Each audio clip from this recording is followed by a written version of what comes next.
वाकळवाडी येथे इस्माचा संशयास्पद मृत्यू, पत्नीसह 4 जण पोलिसांच्या ताब्यात।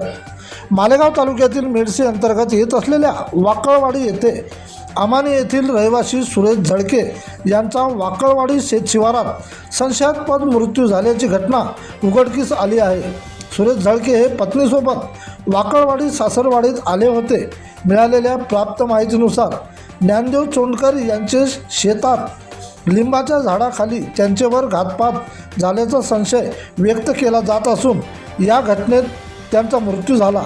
घटनेची माहिती मिळताच मेडशी पोलीस चौकीचे जमादार विनोद इंगळे यांच्या सहकार्यासोबत घटनास्थळी दाखल पंचनामा करत वरिष्ठ अधिकाऱ्यांना माहिती मिळताच पोलीस उपविभागीय अधिकारी पवार साहेब तसेच मालेगाव पोलीस स्टेशनचे अधिकारी राजेश खेरडे साहेब यांनी घटनास्थळी भेट देऊन घटनेची पाहणी केली।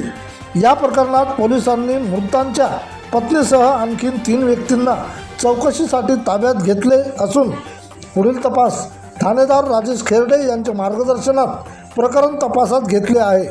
प्रतिनिधी विठ्ठल भागवत।